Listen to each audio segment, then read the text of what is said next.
Bismillahirrahmanirrahim. Alhamdulillahi Rabbil Alamin. Wassalatu wassalamu ala ashrafil anbiya'i wal mursalin. Nabiyyina wa habibina Muhammad wa ala alihi wa sahbihi ajma'in. Wa man tabi'ahum bi ihsanin ila yaumiddin. Wa ba'du. Assalamualaikum warahmatullahi wabarakatuh. Magandang hapon po sa inyong mga kapatid dito sa Saudi Arabia at magandang gabi po sa inyo dyan sa Pilipinas, mga mahal naming tagapakinig at mga mahal naming mga kapatid sa Islam. Tuloy po kayo ulit sa lugar na tinawag ni Propeta Muhammad peace be upon him na Garden sa Paraiso. Tinawag ni Propeta Muhammad sallallahu alaihi wasallam na Garden sa Paraiso, mga kapatid, ang mga lugar na binabanggitan kay Allah subhanahu wa ta'ala. Kabilang sa mga lugar na yan ang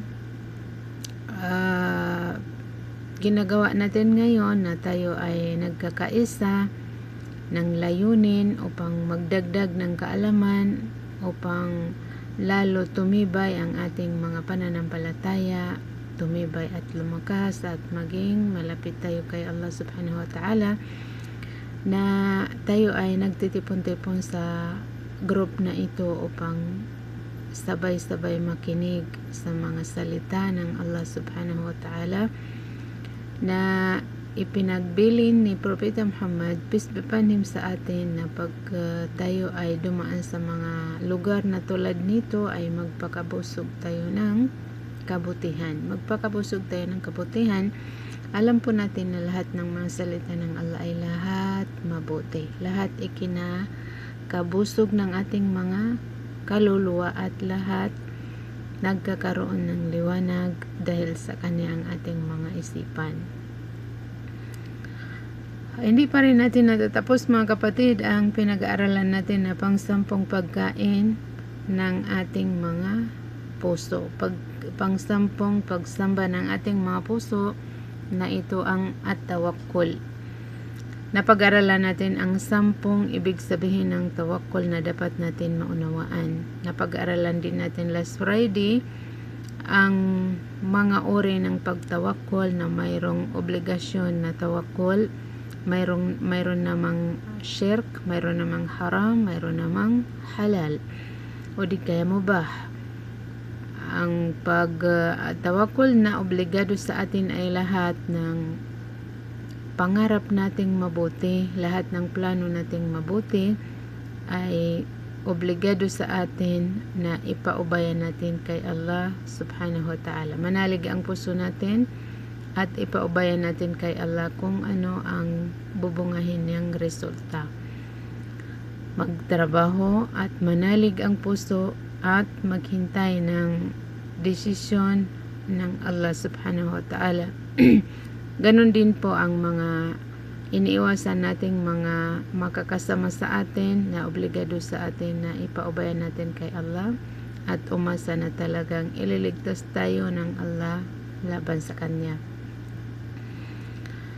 Yun po ang obligadong tawakkul, obligadong itawakkul kay Allah subhanahu wa ta'ala, obligadong iasa kay Allah subhanahu wa ta'ala. Ngayon naman po ay ang pag-aaralan natin ay ang tafawutun nasi fit tawakkul, ang pagkakaiba-iba ng pangkat ng mga tao sa pagtatawakkul, ang antas ng mga tao, pagkakaiba-iba nila ng antas sa pagtatawakkul.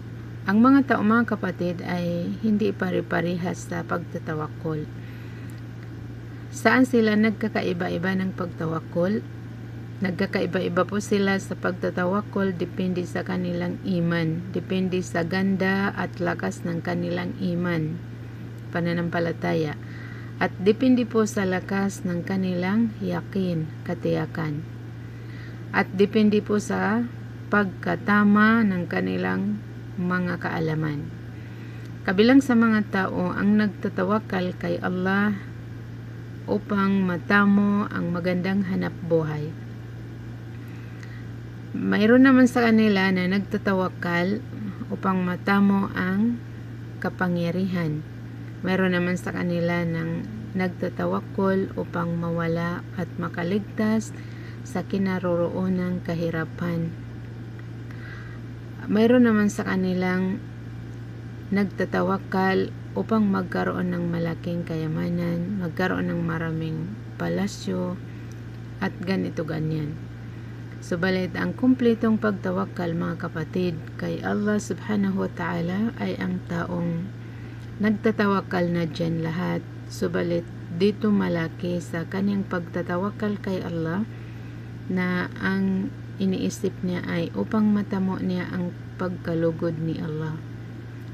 Nagtatawakal siya upang matamo niya ang pagkalugod ng Allah at upang matamo niya ang pagpasok sa paraiso sa pinakamataas na antas niyang Firdaus. Sinabi ng Allah sa Suratul Namal verse 79, "Fatawakkal 'ala Allah innaka 'alal haqqil mubin." Magtawakkal ka kay Allah. Ibig sabihin, manalig ka kay Allah. Manalig ang puso mo kay Allah at ipaubaya mo sa Kanya ang ibibigay niyang resulta pagkatapos mong mag-effort, pagkatapos mong magsikap, pagkatapos mong gawin ang lahat, ay ipaubaya mo sa kay Allah kung ano ang ibibigay ng resulta. So magtawakkal ka kay Allah dahil ikaw ay napapaloob sa malinaw na katotohanan. Ikaw ay napapaloob sa malinaw na katotohanan. So ang mahalaga, mga kapatid, ay gawin natin ang lahat ng kaya natin, tapos ibaubayan natin kay Allah ang kanyang resulta na tinitiyak natin na napapaloob tayo sa malinaw na katotohanan na yun ang Islam.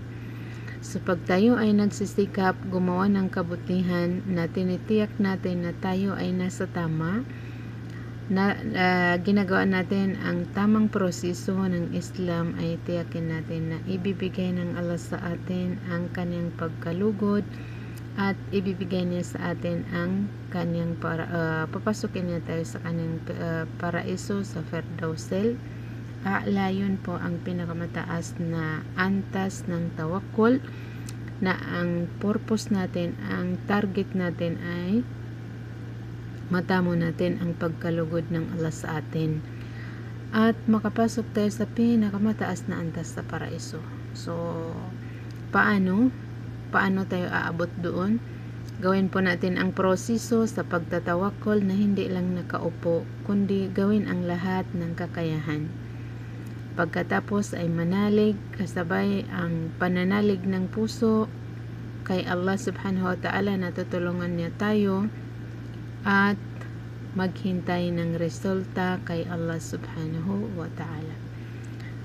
Ang tawakkul, mga kapatid, ay ang katangian ng tawakkul, ang nature of tawakkul ay minsan ay nadadagdagan, minsan naman ay nababawasan. Depende po yan sa ating mga iman at ating mga yakin. Sinabi ni Propeta Muhammad, peace be upon him, "Law annakum tatawakkaluna 'ala Allahi haqqa tawakkulihi la razaqakum kama yarzuqu at-tayra taghdu khimasan wa taruhu bitanan." Akhrajahu Ahmad wa Tirmidhi. Kung tunay na kayo ay nagtatawakkal kay Allah ng totoong pagtawakkal, kung kayong mga tao, sabi ni Propeta Muhammad, ay nagtatawakal kayo ng tunay na pagtatawakal kay Allah, ay talagang bibigyan kayo ng tustos. Bibigyan kayo ng tustos tulad ng pagbibigay niya ng tustos sa ibon na umaalis na walang laman ang kanyang bituka at babalik na punong-puno ang kanyang bituka. So ano po ang makukuha nating aral sa hadith na ito? Ang makukuha nating aral sa hadith na ito ay yung ibon ay hindi lang nakastay sa kanyang kinaroroonan, kundi siya ay lumipad, 'di ba? Lumipad siya at naghanap. Hindi pwede na nakaupo lang at mapupuno ang kanyang bituka. So gagawin natin ang kakayahan natin tulad ng ibon na lumabas sa kanyang kinaroroonan at naghanap ng kanyang makain. Kaya binigyan siya ng Allah ng tustos. Umalis siya na walang laman ang kanyang bituka at bumalik na punong-puno ang kanyang bituka. So yun na ang buhay ng mga ibon. Pag alis niya, hindi niya alam kung saan ba siya makakahanap ng makakain niya. Subalit dahil siya ay umaasa sa kanyang Rabb, ay binigyan siya ng Allah subhanahu wa ta'ala ng kanyang makain.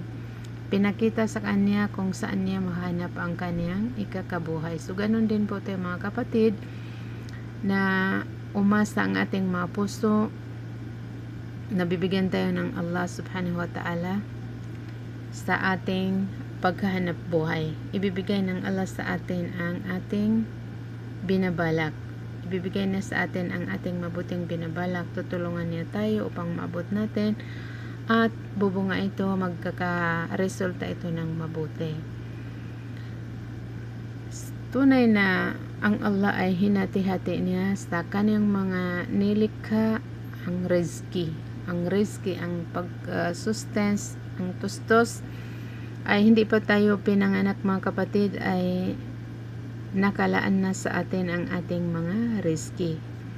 Nakalaan na yan. Nakafix na kung ilan ba ang amount, at saka nakalaan na ang klase. Nakalaan ang amount kung magkano, nakafix din yung klase, nakafix din kung saan, at nakafix kung kailan. So yun po ang itanim natin sa ating mga puso't isipan, na hindi pa tayo pinanganak ay nakaready na ang ating ikakabuhay dito sa daigdig. Ilan ba at anong klase at saan at kailan. Sinabi ng Allah sa Quran, ahum yaqsimuna rahmata rabbik nahnu qasamna bainahum ma'ishatahum fil hayatid dunya wa rafa'na ba'dahum fawqa ba'din darajat liyattakhidha ba'duhum ba'dan sukhriya wa rahmatu rabbika khairum mimma yajma'un. Mahanap natin yan sa Surah Az-Zukhruf verse 32. Sila ba ang naghati-hati sa biyaya ng iyong Rabb? Parang insulto ito ng Allah sa mga taong nagsasabi na sana ganito ganyan, sana ganito ganyan. Tulad ng mga mushrik na sinabi nila na sana ay ibinaba ang Quran, ipinagkaloob ang Quran sa mga malalaking tao, yung mga mayayaman, hindi kay prophet, hindi kay Muhammad na isang ulila lamang. Kaya ininsulto sila ng Allah. Sabi niya, bakit? Sila ba ang naghahati-hati sa biyaya ng iyong Rabb? Ang rahma mga kapatid ay biyaya, na ang malaking biyaya ng Allah ay ang kaalaman sa katotohanan at maisabuhay nito. Tulad ng pagkapropeta, pagkasugo ng Allah subhanahu wa ta'ala, ito ang pinakamalaking biyaya, na ang kapalit niya sa atin ngayon ay ang kaalaman. Ang tamang kaalaman at maisabuhay mo ay yun ang pinakamataas na biyaya ng Allah sa tao. Sila ba ang naghahati-hati sa biyaya ng iyong Rabb? Nahnu qasamna bainahum ma'ishatahum. Kami ang naghahati-hati sa kanilang pagipagitan, sa kanilang ikakabuhay. Kami ang naghahati-hati sa kanila kung ano ang ikakabuhay nila dito sa daigdig. So kung ang Allah ang naghahati-hati sa mga maliliit na biyaya, ang mga maliliit na biyaya ay ang hanap buhay mga kapatid. How much more sa malaking biyaya na yun ang biyaya sa relihiyong Islam, tulad ng pagkasugo, pagkapropeta, pagkamaalam, pagkamalaking pagsamba, pagkamananampalataya, pagkamuslim. Yun po ang pinakamalaking biyaya ng Allah. So mas lalo siya ang naghahati-hati dyan. Ibinibigay niya ang pagkasugo at pagkapropeta sa nararapat na pagkalooban niya dyan. Nakikita niya mga kapatid ang ating mga puso. Kaya ang bibigyan niya ng mga mabubuti ay ang mga pusong mabuti. So alamin natin na ang kaalaman ay mabuti yan, dalisay yan, dahil mga salita yan ni Allah at mga salita ng kanyang sugo. At saan po niya ibibigay? Saan niya ilalagay? Ilalagay niya sa mga malinis na mga puso. Kaya kung totoo po na tayo ay nangangarap magkaroon ng kaalaman, ay maging malinis po ang ating mga puso, maging malinis sana ang ating mga intensyon sa ating pagsasaliksik ng kaalaman upang ilagay ng Allah sa ating mga kalooban ang kaalaman. Maging ikhlas tayo sa paghanap. So dito sa verse na ito mga kapatid ay ini-emphasize dito ng Allah na siya ang naghahati-hati ng anumang klaseng biyaya dito sa daigdig. Warafa'na ba'dahum fawqa ba'd, at itinaas namin ang kabilang sa kanila sa taas ng kabila. Darajat ng mga antas. Ibig sabihin ay may ginawa siyang mayaman, may ginawa siyang mahirap, magkaka-level tayo. Iba-iba ang level natin mga kapatid, dahil may mataas na purpose ang Allah doon, na kabilang sa purpose niya na liyattakhidha ba'duhum ba'dan sukhriya, upang mapakinabangan ng isa ang isa, upang mapakinabangan ng isa ang isa. Kasi kung lahat na tayo mayaman mga kapatid, ay sino ba ang gagawa ng pagkain? Sino ang gagawa ng mga industry? Sino ang mag-i-effort na gagawa ng mga sasakyan upang mabenta niya sa mga mayayaman? Sino ang gagawa ng mga pangangailangan? So tingnan nyo, ang management ng Allah mga kapatid, napaka-excellent, di ba? Hindi niya ginawang lahat mayaman.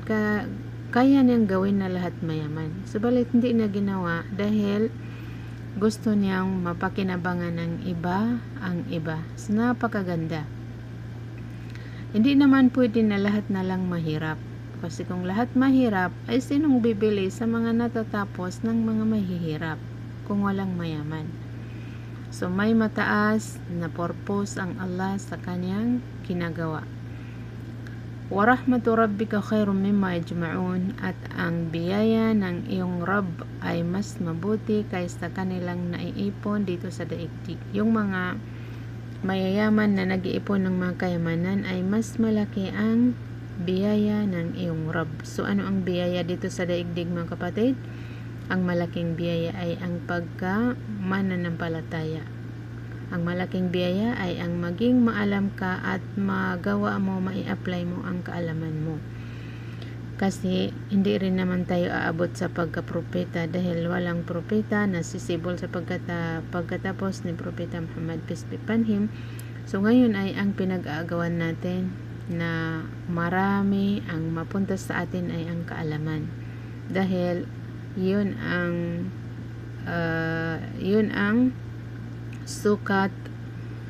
sukat mga kapatid, na ikaw ay mataas ang antas mo depende sa kaalaman mo at sa pananampalataya mo, dahil yun ang sinabi ng Allah na yarfa'illahu alladhina amanu minkum walladhina utul ilma darajat. Itataas ng Allah ang antas ng mga taong mananampalataya na kabilang sa inyo at ang mga taong pinagkalooban ng kaalaman. So ang sukat po sa ating antas kay Allah ay ang ating iman at ang ating kaalaman. Kaya ito ang biyaya sa daigdig mga kapatid. So ipinahiwatig ng Allah sa verse na ito na ang biyayang yan ay mas malaki, mas mabuti kaysa naiipon nilang mga kayamanan dito sa daigdig. So ang malaking biyaya ay ang biyaya sa kabilang buhay, na yun ang paraiso at pagkalugod ng Allah subhanahu wa ta'ala. So kailangan mga kapatid sa Islam, ang magsikap ang tao, hindi lang nakaupo tulad ng ginagawa ng ibon na nagsisikap upang makahanap sa nilaan ng Allah sa kanya na panustos.